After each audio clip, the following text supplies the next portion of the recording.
Hi everyone, welcome back. In today's video, we're going to be trying some new nail must-haves from MelodySusie, and I'm super excited for this one. We're going to be unboxing and testing the brand new SC320A desktop multifunctional rechargeable nail drill and really see if it is worth the hype. Also, I'm going to be sharing my first impressions. We're going to go over all the features, including the speeds, the noise level, and overall just the performance on it. I like to use an e-file when I'm prepping my nail tips for making press-ons, so that's what we're going to be doing today to test it out. And we're not stopping there. We're also going to be creating a really simple fresh spring nail look with one of their beautiful pastel cat eye polishes. So make sure you stay tuned for that. All right, so we're just going to go ahead and unbox everything and I'm going to show you what's included. I really like the packaging. It also has a protective foam layer. So when it is in transit, it is definitely protected in this packaging, and you can see everything is just very snug in the box. I really love the packaging as well. This is a very kind of luxury kind of me moment, but the price point is just right. All right, so the first thing in here is a warranty card. So I'm going to save that for later, and you always want to make sure when you're getting a new nail lamp or a nail drill, especially with MelodySusie, that you go ahead and just fill out that warranty information. And then there is a manual on the drill itself. So I got the pink one, so there is a white, a purple, and then this pink. I figured since we've been diving into all like the nail techie side of MelodySusie and just incorporating the pink, I figured let's just keep the pink collection going here. All right, so first impressions, the handpiece feels absolutely nice. I was not expecting it to be more on on the heavier side. For some reason I thought this was going to be a little bit on the lighter side, but so far I feel like we're pivoting in the right direction. I do prefer a nail drill that does have that weight to it because then I can get a really good grip on it. And you can see as we're unboxing everything is just really snug in that box, so you don't have to worry about it getting bumped around during transportation. Everything is shipped really nicely. And then here's the pink base. I really love the pink. Another thing about the base is that it has an anti-slip mat on the bottom, so it's not going to slide around when you're using it on your desktop. And then I do like that it has the drill bit holders right there, right on the top, so you can put like your go-to bits right there on the top. So I did turn it on. I wanted to see if it was going to turn on without me charging it, and it does have some battery life in it. You can see we have 1 bar. It's where it's showing you right there. And then the speed dial looked like it lit up as well, but we'll dive into that here more in just a moment. But then I lifted up the other compartment, and then here's where all the goodies are, and then the plug, and then the cord that's going to connect to the handpiece. So everything is just right under that little tab. And for the speed of this nail drill, it goes to 30,000 RPM, and it has a really good speed control. Now, I only use the e-file for when I'm prepping my nail tips for making press-ons, so I use it for very minimal. Sometimes I will use it to clean up my cuticle area as well, and just do a light little buff on my natural nail, but for the most part, I use my nail drill for making press-ons. All right, so we have a couple bits that they included in here as well, which is a plus. They give you a ceramic bit, and normally you do not see a ceramic bit included in the nail drill, so that is definitely a plus. And then they also included your 6 basic drill bits, and then you can see there's 6 sanding bands right there, like inside the little case, but they also included a bag of 50 sanding bands as well. All right, so now I'm just gonna go ahead and plug in the cord. So I'm gonna plug it right into the base, and then we're gonna go ahead and plug it right into the handpiece, and then we're good to go for the setup portion of the drill. The last thing we have to do here is just go ahead and then plug it in. Since it only has 1 battery charge, I probably should have charged it beforehand, but I wanted to show you the unboxing, and I was curious to see what kind of battery life we were going to have with it coming right out of the box. So now that we have it plugged in, I did use a longer cord for the charging versus the one that came in the box. That's just preference. And it's just your regular C charging cable, and you can get extra long ones on Amazon for like under $5. So if you are looking for a longer cord, that is definitely an option. All right, so I'm just going to turn it on here with the sanding band so you can hear what it sounds like.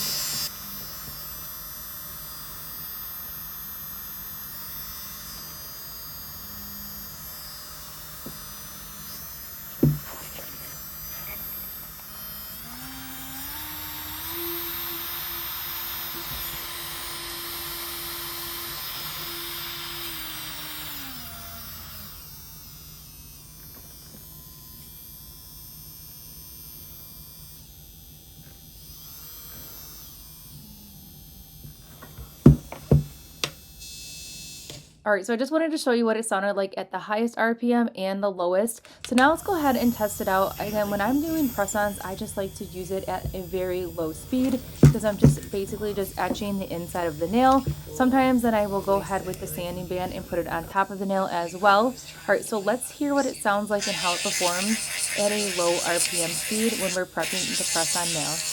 Also, if you hear the talking in the background, I've been watching Love is Blind on Netflix, so that is what I'm currently watching while I'm making this video. I'm almost to the end, but I'm noticing with the nail, the handpiece itself, that it has a very low vibration. So and it's not like, I have a really good grip on it. It's very comfy in the hands, and it's not, I don't feel any areas that are getting hot or anything like that. Another thing for the battery life when you are first charging it, it takes about 3 hours to get that full charge, and then after it's charged, you are good to go for 8 to 12 hours. I think that's like phenomenal. I cannot wait to dive into this more. I just prepped a whole bunch of nail stands with tips. I probably did about 25. I did like a whole box. And I did not run into any issues with this nail drill, especially because I like to use it on a lower speed. A lot of times when I'm working with a nail drill, especially on that lower speed, it tends to stall, or if you're etching the nail, it will just like completely stop for a second because it's like trying to work its way to catch that low speed. But I didn't run into any issues with this drill. It's absolutely really nice. All right, so here's my pink collection. You can see we have the lamp, we have the mini flashing cure lamp as well, and then we have the nail drill. So our pink collection is growing. Okay, so the next thing here is the gel polishes. So I was on Amazon looking at some fun spring pastel kind of colors for an upcoming video for you guys, and I stumbled across two new to me MelodySusie collections that I just felt like it was gravitating us towards spring, so I had to grab them. So the first collection, as you can tell, it did come with a bar magnet, and then these are 6 magnetic cat eyes. They kind of have a little bit of a pastel moment going on, but it's pastel meets cat eye, and I was like, okay, add to cart, say no more. So I am so excited about this one today because we're going to create a really fun nail look with the all 6 colors. So you're going to get a good feel on these gel polishes. And then the collection underneath, I decided I'm going to make you wait to see what collection that is. But let me tell you, it is perfect for spring, and it might kind of have a little jelly moment. But anyways, all right. So let's get into the easy nail look today. So again, we're going in with some magnetic cat eyes, and I'm just gonna go ahead and do kind of like a little kind of ombre kind of moment here. We're gonna mix 2 colors together. So on one side, I'm going in with the pink, and then I'm gonna incorporate the purple on the other side just to kind of give this a fun pop of spring. The problem was I couldn't decide which colors I wanted to use first for this. Plus I wanted to add a little bit of simple nail art to this, so I figured, okay, we could just do 5 solid colors and then add a little pop of nail art on each one at the end, or we can take this to the next level and incorporate 2 colors on the nail. So that's what I'm doing right now. And I will say this combination right here of the pink and the purple had me almost going in a totally different direction, because once I saw this and how easily it just like blended out together, like these colors were meant to be. You're going to see that here when we go through all of them. I was like, okay, this right here alone with the magnet, we have 1 layer, and you can see we have a beautiful kind of Korean syrupy kind of moment here with just like this beautiful sheer jelly look going on. This looks amazing like this. So this is what it looks like cured. But I was like, let's see what this looks like with a bolder pop of color. So obviously we're going to go in with a second coat. But when I was looking at this nail just like this, I was like, okay, think this on all 5 nails, and then going in with a floral transfer foil moment on top of it. I feel like that would be absolutely fantastic. Or going in with like a white kind of chrome kind of moment on top of this as well. If you're looking for more of like that simple kind of nail look, I feel like options are endless, but there's something about this combination right here of the pink and purple that just kind of had me stopped in my tracks for a moment and kind of made me rethink this whole nail look. But anyways, but overall, these cat eyes are phenomenal. They're super easy to work with. They do not have that strong chemical scent to them. And you can see I'm not using an ombre brush or anything kind of like to blend in down the middle. everything is just blending and flowing together. Now, if you're worried about cross-contaminating, like getting any of that purple on your pink brush, what I do is I have a little pad that I use, like it's a disposable gel pad for nail art. I'll just go ahead and wipe my brush on that before I stick it back in the bottle just to make sure we're not cross-contaminating. But that's just an option for you. And then either way, if you are using the magnet or not with these gel polishes, you're going to get completely different looks. Like I really like how it looks just all over the nail without the magnet. It's giving you that beautiful, delicate satin finish. But I do love it with the when the magnetic particles just become like this right here, this complete frosty kind of moment. I feel like doing a frost like this and then going in with your flower shaped magnet on top of this would bring it to like another spring potential, but overall so pretty. All right, so enough chit chat. Let's dive into the rest of the colors so you can see them in action, and then I'm gonna pop back in at the end with my final thoughts.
All right, so here's our finished nail look. I really love the color palette, but these pearls are so fun. It just added a little something extra that I did not know that these nails needed, and I'm totally obsessed with this. I do like the length of the medium almond for this. Again, these cat eyes have a lot of potential. They're screaming spring, but I feel like these colors are great ones just to have in your collection because you can transition these colors again into summer. I always want you to think when you see a collection and it's geared or like gravitating you to spring, that you can turn that and utilize it honestly in any nail look, and it gets you through the other seasons as well. I mean, the green in here is perfect for St. Patty's Day, but overall, such a fun collection. Now, the cat eye obviously looks better when the light hits it and they flash from the camera, but overall, I could not be more pleased with the nail drill. That thing's been going strong for me. I cannot wait to incorporate it some more, and then I can give you a follow-up on that in a few weeks, but I already do really like it. And then these gel polishes were actually were so dreamy, and the color palette definitely hit the mark for me. All right, so everything that we use in today's video can be found in that description box below. Stay tuned. We have more affordable nail finds coming your way, and I'll see you all in the next one.